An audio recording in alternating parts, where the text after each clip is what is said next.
I'm Harrison Graham. Welcome into another episode of Chicago Bears Now. ESPN Draft analyst Mel Kiper Jr. has unveiled his final NFL mock draft for 2025. It is a two-rounder, so that means we have three Bears picks to react to, including, I would call a pretty shocking pick in the second round, which we will get to as well. But listen, I like Mel Kiper. He's a legend. He basically created this field that is reacting to the NFL draft and creating content around it. I think he actually has a decent argument to be in the Pro Football Hall of Fame because of it.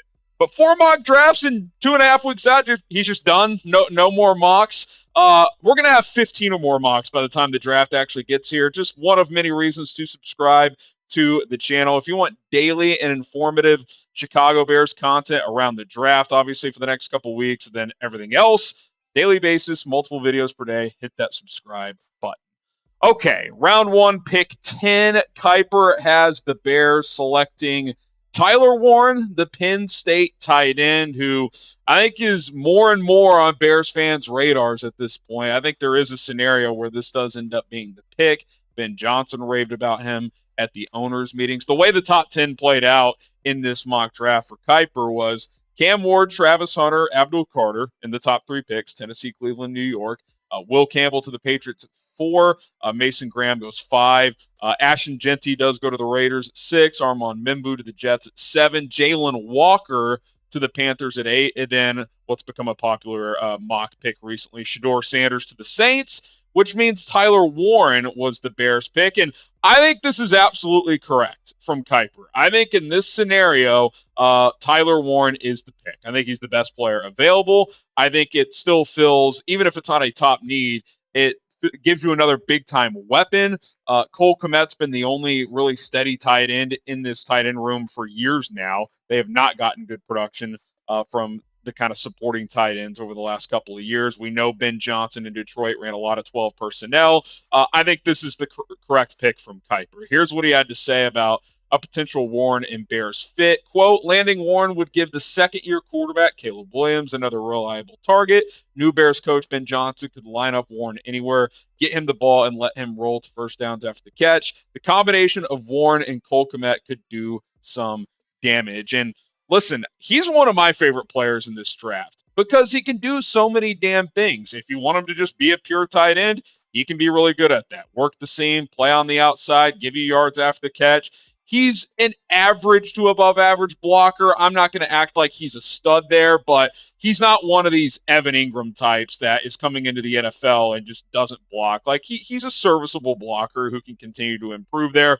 Physical player as a blocker and as a receiving tight end. You can line him up at fullback. You can line him up at wildcat quarterback. If you're a really forward-thinking team and you think the tush push can get banned, a Tyler Warren short yardage package could kind of become your own tush push. So I really like the potential of adding him into an offense with the creative offensive mind like Ben Johnson that would have a plan for him and do different things with him. And just for tight end alone, again, this room right now is just not that good. We all love Cole Kmet. Durham Smythe is fine. He's more of a tight end 3. Steven Carlson's been mostly a practice squad player in his career. You need another player here anyway, even if it's not a high level player like Tyler Warren. You're going to have to add a tight end, but if you do add Tyler Warren, you're kind of set. With Kmet and Warren as your top 2 guys, with Warren doing some different things, Smythe kind of just being your blocking tight end 3 type. And I think you got to view it like this. Tyler Warren is a weapon. He's an offensive piece, a chess piece that you can use. Like I said, if you want to just work him as a traditional tight end, you can do that. If you want to split him out wide and get smaller corners, throw jump balls to him in the red zone, he can post people out and catch those as well. If you want to use him at fullback in short yardage, wildcat quarterback in short yardage, he put him in motion. He is a chess piece. And again, I like him a lot when if he's going to a team with a creative offensive mind, like a Ben Johnson. This was the prior regime, I wouldn't love the fit because I wouldn't trust the offensive coordinators that the Bears had before this upcoming year. But with Ben Johnson, I really like it. And to me, he's one of the 7 or 8 best players in this draft. You get him at 10, I think the value is good as well. Okay, this is the stunner that I kind of teased at the beginning. Walter Nolen, round 2, pick number 39. The defensive tackle out of Ole Miss, a very polarizing prospect. A lot of differing takes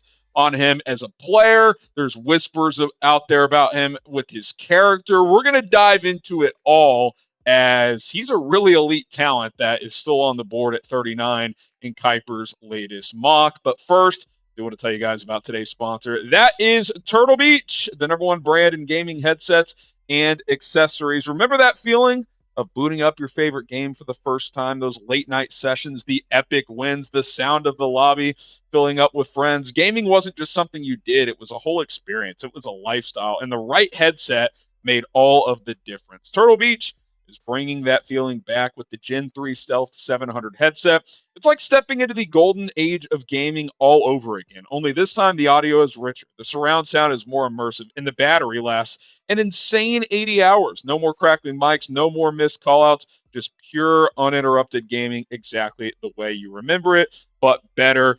On top of that, while being connected to your console, the Stealth 700 can connect with your phone for music streaming or taking calls, all at the same time. Listen to your favorite songs while gaming, all done with the Stealth 700. Head over to turtlebeach.com/chat. Use code chat to get 10% off your entire order. That's code chat for 10% off at turtlebeach.com/chat. After your purchase, they will ask you where you heard about them. Tell them we sent you. Bears Now by Chat Sports, and get the ultimate immersive gaming experience with Turtle Beach today. Link and promo code in the comments and description of this video.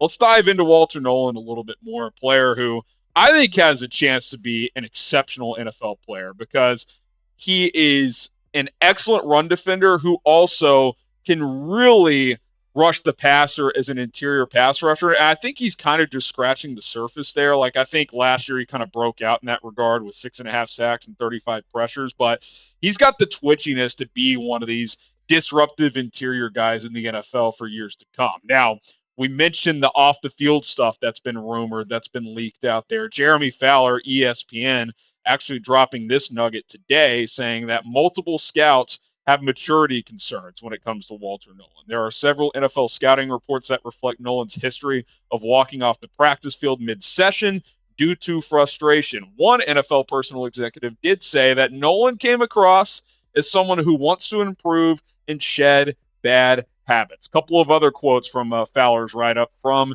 NFL executives. One, highest ceiling in the entire draft. He added that there's some shades of Jalen Carter in there as a prospect who also had his own off-the-field concerns. Bears fans know that very well as they passed on him. And then another executive had this saying, quote, "Your hands will be full and you need a real plan for him." I do wonder, especially in this second round, do the Bears feel like they're in a better spot as a roster and as a team to take this type of risk where they didn't feel like they were with Jalen Carter? Because now you've got a guy like Grady Jarrett in that locker room. You've got an Andrew Billings, a couple of vets who could help rein this guy in. And you've got enough depth there where I don't think you would need Walter Nolen to be some dominant force from day one. He could kind of just work in, learn how to be a pro, and be a part of that rotation as a rookie. I'll say this straight up. In the second round, he's more than worth the risk. I think in the 20s, he's worth the risk. Now, if you're the Bears at 10, even though he could be that level talent, that's probably a little rich for me, both as a player and just with these whispers and character questions that are out there. But if he falls to 39, to me, he's a top 20 talent in this draft. I would take a chance on Walter Nolen if he is sitting there in the second round. Now, which pick do you like better? Do you like Tyler Warren at 10 or Walter Nolen at 39 better? I like Warren better as a player, but the value, you could certainly argue Nolen at 39 is pretty damn good. TW for Tyler Warren or WN for Walter Nolen? Okay, let's talk TreVeyon Henderson. That's the last pick here for the Bears in this two-round mock draft from Mel Kiper. And if you watch this show somewhat closely, I know some of you guys do, maybe you're here for the first time, I want to make it clear. I do like TreVeyon Henderson. You look at his numbers from last year, 7 yards per carry. He split carries with Quinshon Judkins. He's dynamic as a pass catcher. I mean, he basically, that screen he took to the house against Texas in the semifinals kind of won Ohio State that game en route to a national championship. He can change a game on one play. He's very, very explosive. I like him. I want to make that clear. I feel like I might be labeled as the TreVeyon Henderson hater. I just don't like the fit with DeAndre Swift. There's a lot of overlap with their two skill sets. Now, if you told me they flip Swift later in the draft and they take a guy on day 3 to pair with TreVeyon, cool, that's fine, because I don't feel like Roschon Johnson should be in a 1-2 punch. To me, he's your third back. So again, I like TreVeyon. I think overall he's probably a better prospect than DeAndre Swift was coming out and could even be better right away, because one thing that is different in their games is he is a much better pass protector than Swift is. So on third and longs, if you need him to protect, he can do that. Swift is not very good at it. As a pass catcher, they're similar. As a home run hitter, they're similar. But they're also similar in ways which, between the tackles, very inconsistent. Vision at times is poor. And I think that gets you in trouble sometimes when you try to hit the home run too often, bounce runs out, and instead of taking a 3 or 4 yard run, you end up losing 2 yards. And you see that with Henderson sometimes. You definitely see it with Swift. So I want a 1-2 punch of guys that kind of they conflict each other in their play styles, right? Like in a perfect world, Roschon and Swift would be that because Roschon's more of a thumper, but last year when he kind of had that opportunity to prove he could be that number 2 in a 1-2 punch, he kind of just didn't do it. So that's why I've kind of stayed away from Henderson in my mocks, because I don't think him and Swift mesh that well. If Swift is going to be on this team, I don't love the fit along with TreVeyon Henderson. And if you look at the running backs that went in this mock for Kiper, obviously Genty went at 6, so you couldn't get him. Hampton at 12. You could have taken him at 10, but I do like Warren over Hampton in that spot. I just think he's a better prospect. But Quinshon Judkins and Caleb Johnson went after TreVeyon Henderson. Again, you could make a reasonable and fair argument that Henderson is a better prospect than Judkins and Johnson based on what you're looking for. To me, they're all in the same bucket. I do have Judkins a notch higher than Henderson, the Ohio State boys. I think you could debate Caleb Johnson and Henderson as overall prospects. But if your goal is to have a 1-2 punch of differing styles, I'd much rather have Judkins or Johnson. Judkins I'd take over out of all these three, regardless of situation. Again, you could debate Henderson and Johnson, in my opinion, as overall prospects. But if you're going to pair someone with Swift, I like Judkins. I like Johnson. Both were still available. I disagree with Kiper going with the TreVeyon Henderson route in this mock draft. How would you rank these guys? Like, you could just list them in the chat, like Henderson 1, Judkins 2, Johnson 3, whatever the case may be. I would go, especially with the Bears angle, Judkins 1, Johnson 2, Henderson 3. If I took my Bears like angle glasses off, I'd go Judkins, and then I would debate between Johnson and Henderson. I still probably like Johnson a touch more, but if I'm looking for someone who can hit the home run, TreVeyon Henderson obviously gets the nod out of all three of these guys. So rank them from 1 to 3 and let me know where you guys are at.